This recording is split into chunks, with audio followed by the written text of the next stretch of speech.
सर्वान् पुरोचमानाय सर्वमेतद् रोचते कुलं तस्यात् परोचमानाय सर्वमेव न रोचते।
विसरून जा सर्व काही, सगळं काही विसरून जा. ज्या कठीण यातनांमुळे तू स्वतःला दुर्बळ समजते आहेस ना, उद्या त्याच यातना तुला शक्ती प्रदान करतील. प्रत्येक मोठं लक्ष्य गाठण्यासाठी अशा अनेक संकटांचा सामना करावा लागत असतो.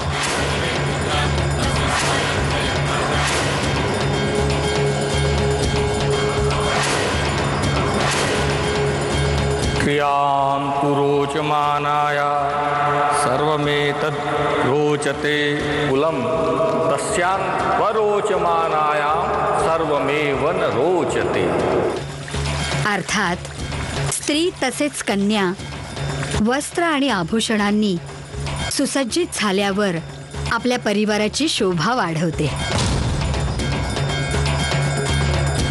मनु, ही वस्त्र परिधान कर।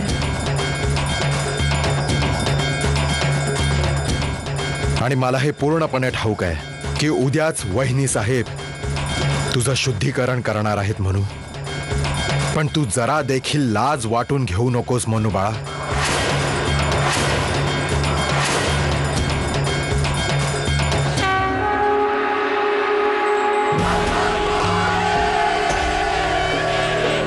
महाराजांचा विजय असो, महाराजांचा विजय असो, महाराजांचा विजय असो, महाराजांचा विजय असो, महाराजांचा विजय असो, महाराजांचा विजय असो, महाराजांचा विजय असो, महाराजांचा विजय असो, महाराजांचा विजय असो, महाराजांचा विजय असो, महाराजांचा विजय असो, महाराजांचा विजय असो, महाराजांचा विजय असो, महाराजांचा विजय असो, महाराजांचा विजय असो। वा,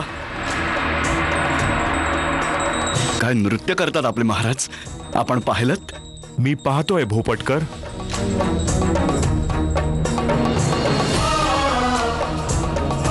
कृष्णराव,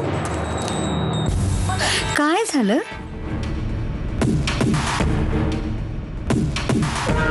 नृत्य पसंत नाही पडलं आपणास?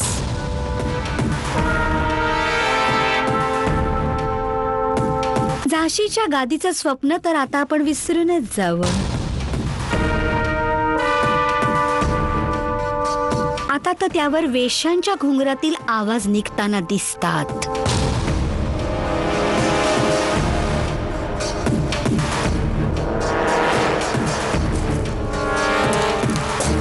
का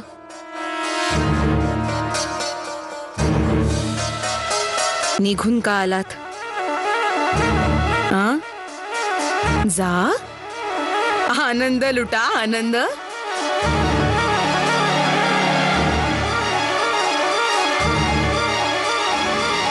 झाशीची गादी तुझीच आहे आणि तुझीच राहील। जा,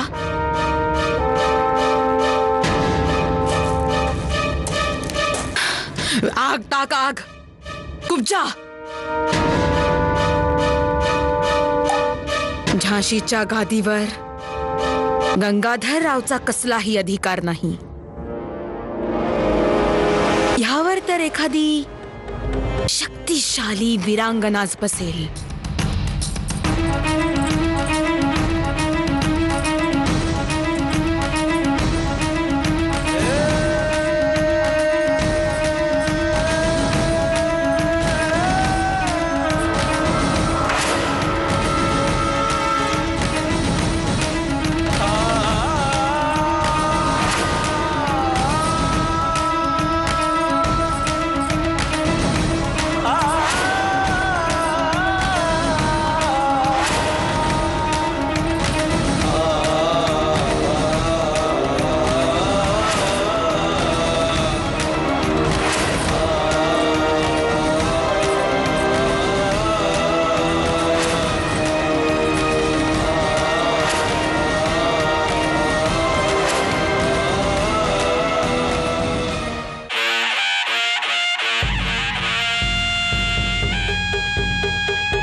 यस्मरेत् पुंडरीकाक्षं सबाह्याभ्यन्तरं शुचिः पिता रक्षति कौमारे भर्ता रक्षति यौवने रक्षन्ति स्थविरे पुत्राः नास्त्री स्वातंत्र्यमर्हति।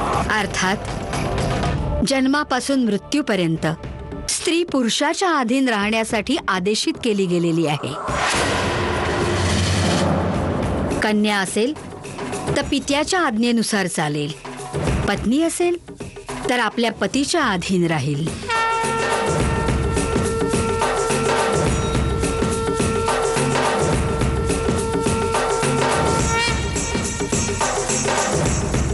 मनू, या शुद्धीकरणाने तुझा नवा जन्म झाला आहे.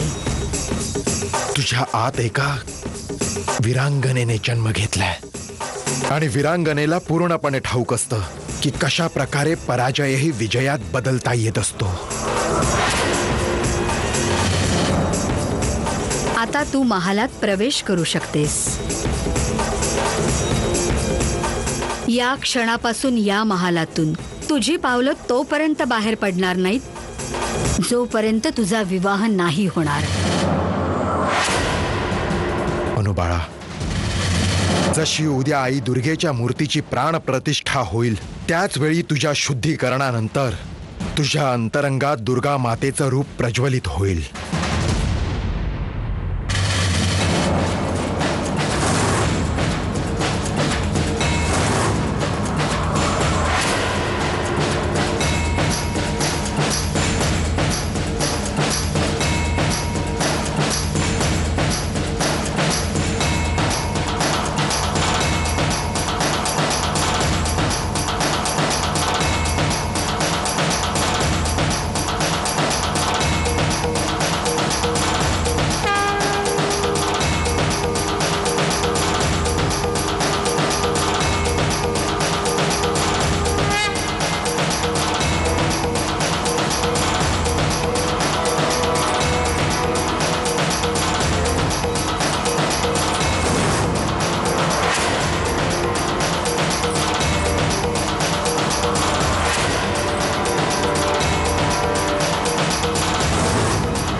सावधान सावधान, महाराजाधिराज श्रीमंत सरकार गंगाधरराव नेवाळकर येत आहेत हो.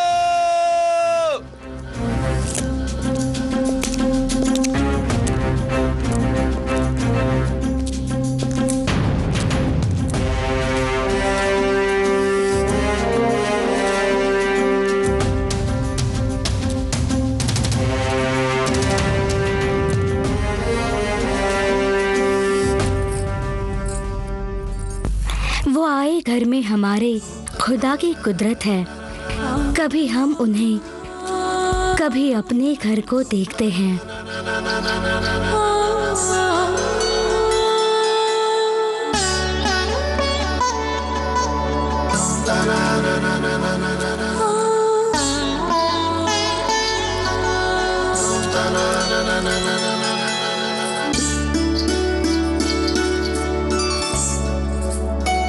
आम्ही तर आपली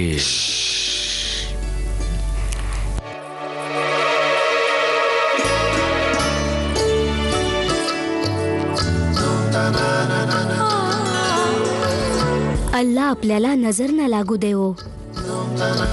आम्ही आमच्या जीवनामध्ये असं तांडव नृत्य नाही पाहिलं. आम्ही तर आपली तारीफ करायला आलो होतो.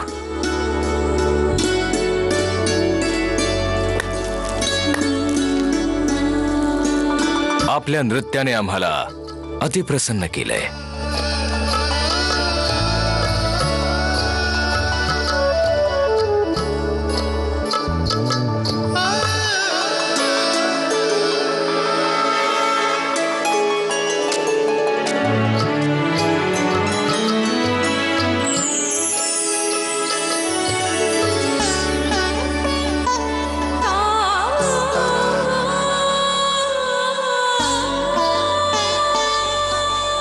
आपल्या सुरादार गळ्यापेक्षा सुंदर नाहीये. जर आपण ह्याला कबूल केलं तर आम्हाला फार खुशी होईल.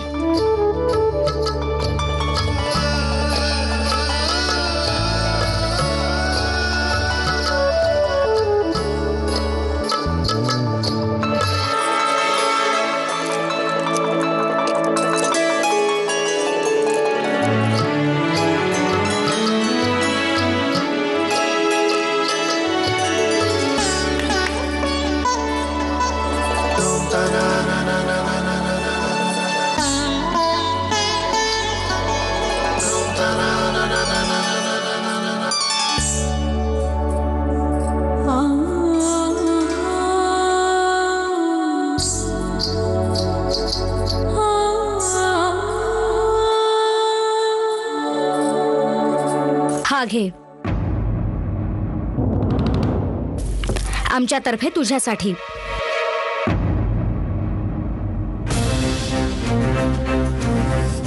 मोतीबाई, आम्ही आपलं हे वागणं समजू शकलो नाही. हुजूर, तोफे भेटी देणं तर हर बादशहाची फितरत असते आणि असे तोफे मन रिझवायला चांगले असतात. चुकीची माफी असावी, पण हे खरी खुशी नाही देऊ शकत. मोतीबाई, मग आम्ही काय करायला हवं ज्याने आपल्याला खरी खुशी मिळेल? काय आपण आमची खुशी पुरी करू शकाल? बोला, आम्ही आपली प्रत्येक खुशी पुरी करू. हुजूर, म्हणतात की आमच्या बिरादरीत कुठलाही धर्म नसतो. आम्ही अल्लाकडे पण दुआ मागतो आणि भगवंताच्या घरी पण माथा टेकतो आणि आम्हा लोकांवर त्या उपरवाल्याची काही खासच कृपा असते. हुजूर, दासी दुर्गाम्माकडे एक नवस बोलली आहे की आम्ही 100 ब्राह्मणांचं भोजन घालू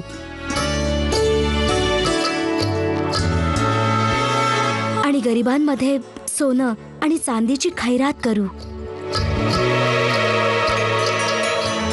बस इतकीच गोष्ट. आम्ही आपली ही खुशी आत्ताच पुरी करतो.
मनुताई, चल ना.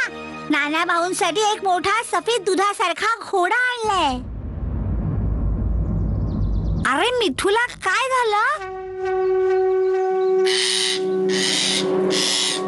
आता वेळ आली आहे. ते कसली वेळ? स्वातंत्र्य देण्याची. कोणाला?